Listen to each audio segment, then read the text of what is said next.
China controls roughly 60% of the world's rare earth mining and about 90% of processing. For years, that's given Beijing enormous leverage over minerals the Pentagon simply can't afford to lose access to. Now, the United States is making a major move to break that grip, shifting critical mineral supply chains toward Brazil. The last time Washington used this playbook, one rare earth stock exploded 60% in a single day. But the stocks that are getting all the attention this time, I think investors are actually looking in the wrong place. So I found two stocks that look like much stronger ways to play this shift, including one that ranks #1 in its entire industry. Now, before we get into a quick ask, if you like timely stock pick videos like this one, just hit the thumbs up button below. It lets me know to keep making more videos just like this. Now listen, history doesn't repeat itself, but in rare earth minerals, it's starting to rhyme. The Pentagon has backed a $1.55 billion financing package tied to Serra Verde, a rare earth mining operation in Goiás, Brazil. Now, Serra Verde is the only large-scale producer outside Asia capable of supplying all four magnetic rare earths that modern defense and tech supply chains depend on: neodymium, praseodymium, dysprosium, and terbium. Now, the US government committed $750 million of its own money and locked in a 15-year purchase agreement with guaranteed pricing. And that matters because Washington ran a very similar playbook with MP Materials, ticker symbol MP, last year. They had government backing, long-term purchase commitments, and guaranteed prices, and that type of setup led MP Materials to jump 60% in a single day. Now, those same basic ingredients are showing up again as Washington races to build critical mineral supply chains outside of China. So the obvious question here is, could this create another huge stock market winner or winners? Possibly. But I don't think the obvious rare earth stocks here are where I'd put my money. So let's actually talk about the three stocks that are getting the most attention from this story right now. MP Materials, that we just talked about, ticker symbol MP. Energy Fuels, ticker symbol UUUU. And USA Rare Earth, ticker symbol USAR. Now, I ran all three stocks through our Zen Ratings, which is a 115-factor quant model that ranks more than 4,600 stocks in A to an F, based on the traits most closely tied to future stock performance, growth, value, momentum, financials, safety, sentiment, and our own proprietary AI factor. Now, an A grade is a strong buy, but D and F stocks, the model would just say, please avoid these or sell them. And all three of those company names that I just mentioned, they failed the test. MP Materials is rated a D. That amounts to a sell recommendation. Now, growth in this company is actually rated at a B, but the financials and safety grades earn D grades, while our own AI factor comes in at an F. Now, again, with this stock, there could be some upside if the rare earth boom accelerates, but the fundamentals are just not strong enough for me to consider. Now, Energy Fuels, another D rating, a sell recommendation. And the weakness is a bit broader on this specific stock. Financials, safety, sentiment, and AI all earn a D grade. Again, it's an exciting story, but with a weak stock underneath it. And then there's US Rare Earth. Now, you might expect the company sitting right at the center of the story to be the obvious winner here, but it's not.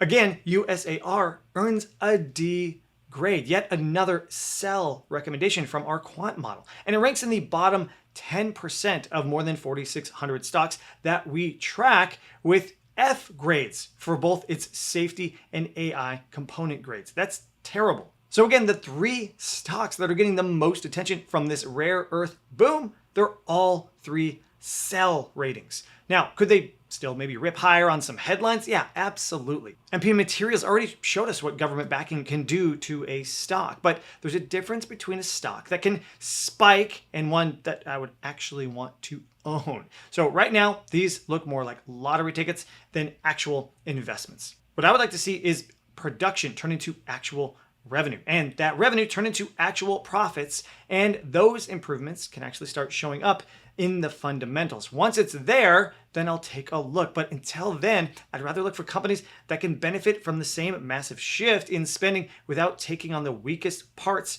of the rare earth trade here. And I found two of those stocks. Now, before we dive in, I should mention that our editor-in-chief, Steve Reitmeister, he discusses stock market news and his own stock picks in detail during his free weekly live training sessions. You can join him live every single Monday for free, but you do need to register to join. So just scan the QR code on the screen right here, or just go to wallstreetzen.com/live to sign up. So there is another reason I went searching outside of the obvious names here. Mining and uranium are both F-rated sectors in general in our system right now. And a lot of these companies are still spending heavily to build production. The margins are thin and debt can be very, very high. And their stocks often move more on commodity prices and headlines than the actual profits of the companies themselves. Now, again, that doesn't mean that rare earth is a bad story here. It's not a sector I'm going to completely avoid, but it means I want exposure to the trend through stronger businesses. So here's pick number 1 on my list. It's going to be a name that isn't a rare earth producer at all. And it's actually a titanium and specialty metals company. And that's actually the point here. Now, ATI is the company, ticker symbol ATI, and they make titanium alloys, nickel-based super alloys, and specialty steel that feed directly into the same defense and aerospace supply chains this entire catalyst is all about. Now, unlike mining or uranium, the industry ATI sits in, metal fabrication, actually carries an A grade in my system. So the sector itself is healthy and positioned to catch the same wave of government spending, but without the weak fundamentals that we just walked through on those other 3 companies.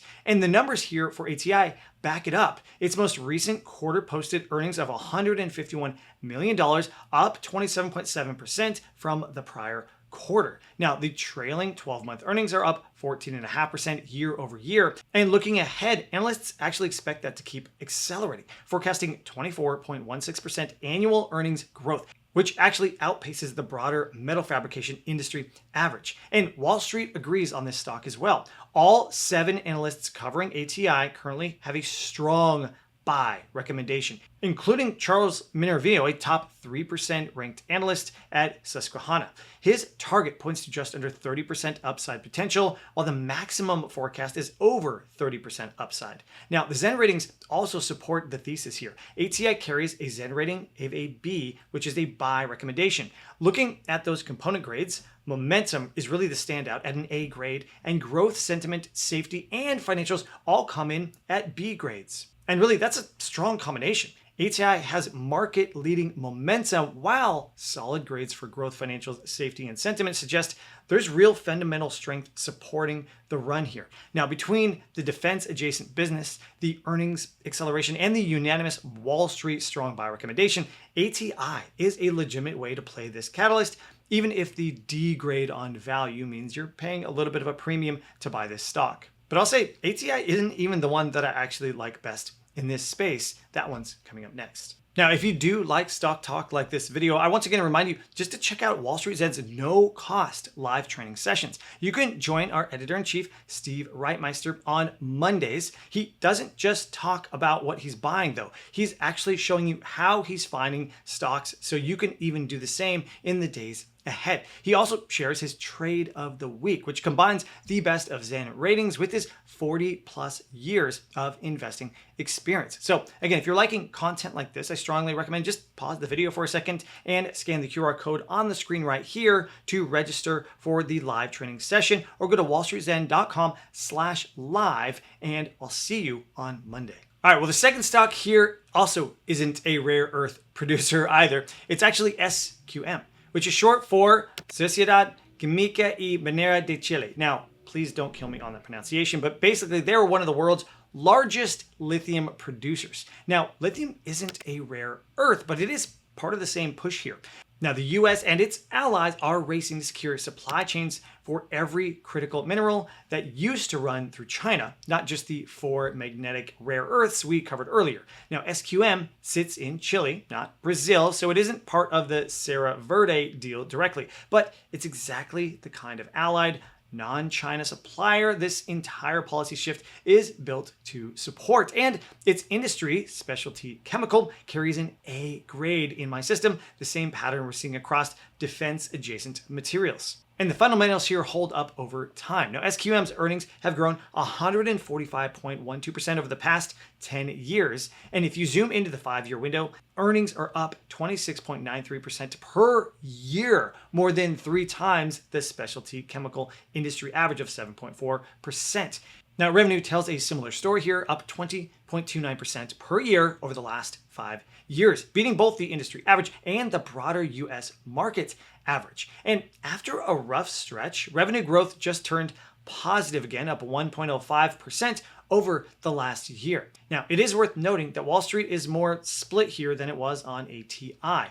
Of the 5 analysts that are covering SQM, 3 recommend it as a buy or a strong buy recommendation, and 1 has it as a hold, and the other one has it as a sell. However, it is worth noting that the most bearish recommendation is several months old, and it might not reflect the current reality for these shares. It's also worth noting that the more bullish forecasts are calling for a greater than 20% upside potential in the coming year. And the Zen ratings shine light where the analysts honestly do not. SQM carries a Zen rating grade of an A strong buy recommendation, and it's the #1 ranked stock in the entire specialty chemical industry. Now, AI is the standout component grade here with an A grade, and value, growth, and financials all come in at a B. Now, momentum and sentiment still sit at a C, which is not too bad.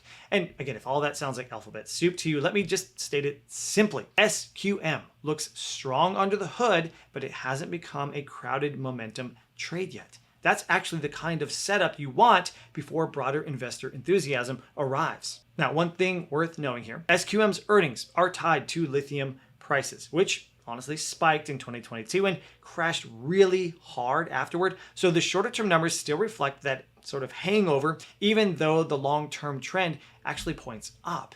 And that's really the pivot here. The stocks that everyone's piling into on this news don't actually hold up under the data, but there are 2 real ways to play this move. So here's what exactly I'd be watching next. And real quick, if you are getting value from this video, consider subscribing to this YouTube channel. We do this kind of grounded, data-driven research every single week, and I'd love to have you back for the next video. Okay, so here's what I would watch next. Cerro Verde's first deliveries under this deal are expected in the 4th quarter. And that will be one of the first real tests of whether this US push away from China is actually translating from government announcements into working supply chains themselves. And if that happens on schedule, this theme could have a lot further to run. And honestly, I'm curious where you land on this. Would you rather own the headline rare earth stocks everybody's talking about, or play this trend indirectly through stronger companies like the ones I mentioned today? Or maybe you have another stock that belongs on this watch list. Leave it in the comments below, share with everybody so we can all learn. And if you liked this kind of breakdown, connecting a sort of major flow of government or institutional money to stocks that could benefit, check out my recent video on the huge wave of sovereign money moving into space stocks and what it can mean for investors. You can check it out right here.